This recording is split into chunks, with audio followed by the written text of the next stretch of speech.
अपनी कोठरी में जा, द्वार बंद कर, अपने पिता से जो गुप्त में है प्रार्थना कर, और तब तेरा पिता जो गुप्त में देखता तुझे प्रतिफल देगा। ये परमेश्वर ने कहा था जब आप अपने घरों में रहते हैं, आपको गुप्त में जाना है। सुबह दोपहर शाम आपने 3 टाइम प्रार्थना करनी है।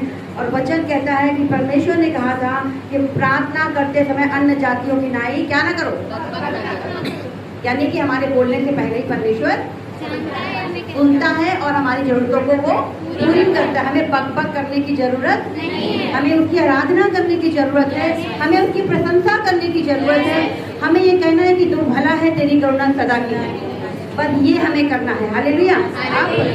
परमेश्वर ने कहा कि अन्य जातियों की नाई बक ना करो, क्योंकि वे समझते हैं उनके बहुत बोलने से उनकी सुनी जाएगी। तो तुम उनकी नाई ना बनो, क्योंकि तुम्हारा पिता तुम्हारे मांगने से पहले ही जानता है कि तुम्हारी क्या क्या आवश्यकताएं हैं। 9 में लिखा, तो इस रीति से प्रार्थना करो, हे हमारे पिता तू जो। आइए सब जन मुंह से मुंह खोल कर प्रार्थना करें, हाथों को उठाएं। आइए सब जन हृदय से परमेश्वर के पास जाएं।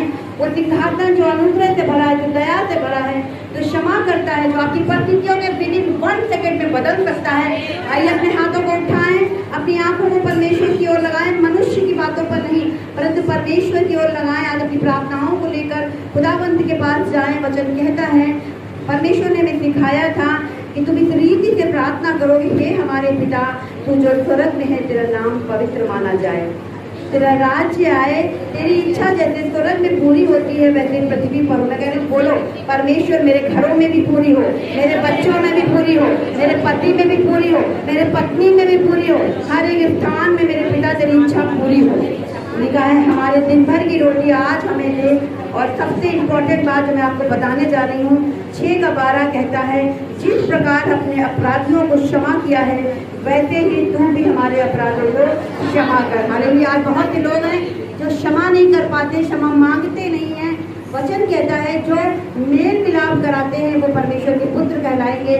जो मेल मिलाप करते हैं, आज हम हमारे घरों में भी बहुत सी लड़ाइयाँ झगड़े होते हैं, लेकिन कभी हम एक दूसरे को सॉरी नहीं बोलते हैं। तो आइए, कितने लोग कह रहे हैं कि आज हमारे जो लोग रूठे हैं उनको हम मनाएंगे।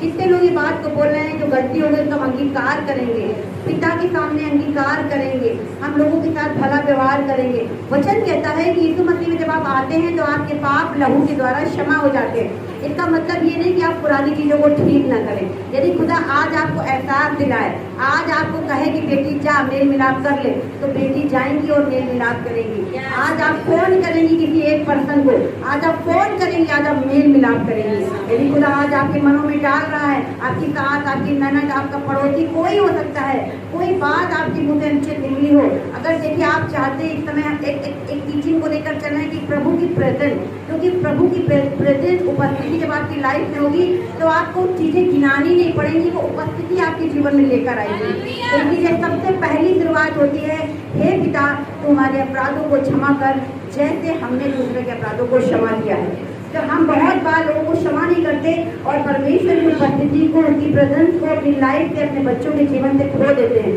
तो सबसे पहला हमें क्या करना, आज जब आप जाएंगे, हमारे प्यारे भाई बहन जितने भी हैं यहाँ पर, यदि परमेश्वर आपके मन में डाल रहा है, यदि कोई बात ऐसी है जो आपसे हो गई है, आपने मेल मिलाप करना है, शैतान को नीचा करना है, क्योंकि वो कड़वा बीज बस डालता है और उसकी जड़ें गहरी हो जाती हैं। लेकिन आज आपने उस जड़ों को काट देना है। आज आपने क्या करना है, शैतान की बातों को निकम्मा घोषित करना है। खुदावन ने आपको अधिकार दिए हैं, आप क्षमा कर सकते हो, क्षमा प्राप्त कर सकते हो। हालेलुया। तो परमेश्वर ने कहा हमें परीक्षा में न ला, यानी कि जब हम बुराइयां में बढ़ते जाते हैं, किसी को क्षमा नहीं करते, क्षमा मांगते नहीं, देखो और भी बुराइयां बढ़ती जाती है, परीक्षाएं आपकी लाइफ में आ जाएगी। आज एक को नहीं क्षमा किया, कल दूसरे को नहीं, कल ईगो और भी हावी होगा, है ना। अपनी जीविका का घमंड ना करो, अपनी चीजों पे घमंड नहीं करना है। इन चीजों को कितना भी पैसा आपके पास हो जाए, कितनी भी बरकत खुदा दे, आपको गरीब रहना है आत्मा में। हालेलुया। कितनी भी ब्लेसिंग दे दे परमेश्वर, कितना भी आपने परमेश्वर इस्तेमाल कर रहा है, कभी किसी चीज को किसी को नीचा नहीं करना है। हालेलुया। ये खुदा है जो आपको बढ़ाता है, वो बढ़ाएगा। ये उपस्थिति आपके जीवन में बढ़ोतरी को लेकर आएगी। याद रखिए, अगर आप मेरी बातों को समझ रहे हैं कि क्षमा करना है, क्षमा मांगना है, अपना नेचर कूल रखना है। वचन में लिखा, में परीक्षा में न ला, बुराई से बचा, क्योंकि राज पराक्रम और महिमा सदा ही तेरे ही है। और वहाँ पे लिखा है आमीन। आप ये बात याद रखिए, राज पराक्रम महिमा सब कुछ उसी के हैं और वो परमेश्वर आपका है। हालेलुया। और वो परमेश्वर जो तमाम दिक्कतों को वो कह रहा है वो बदल के रख देगा। हालेलुया। 14 में लिखा है, यदि तुम मनुष्य के अपराध क्षमा करोगे तो तुम्हारे स्वर्गीय पिता भी तुम्हारा अपराध क्षमा करेगा। इस लाइफ में ऐसा नहीं है कि कोई परफेक्ट हो, कोई सिद्ध हो। सिद्ध सिर्फ एक है, प्रभु यीशु मसीह, और हमें उसके जैसा बनना है। अगर उसकी परछाई भी हम बन जाएं तो बड़ी बात है कि परमेश्वर ने कैसे अपने पापियों, अपने अपराधियों को, हर एक लोगों को परमेश्वर ने क्षमा किया था। तो परमेश्वर ने कहा कि जब तुम फिर मेरे पास में आओगे मैं तुम्हारे बड़े से बड़े अपराधों को क्षमा कर दूंगा। और कहा यदि तुम मनुष्य के अपराध क्षमा ना करोगे तो तुम्हारा पिता भी तुम्हारे अपराध क्षमा कितने लोग फ्री होना चाहते हैं इस चीज से? बोलो, अपनी आत्मा में जाकर प्रार्थना कर सकते हैं, खुदावंद आज हम उन चीजों को दूर करते हैं। ना कि आप यहाँ पे प्रॉमिस कर रहे हैं, बल्कि यही जीवन आपका बाद में होना चाहिए। ये परमेश्वर की उपस्थिति को लेकर आएगी आपके जीवन में। होली स्पिरिट आपके जीवन में आएंगे भरपूरी से।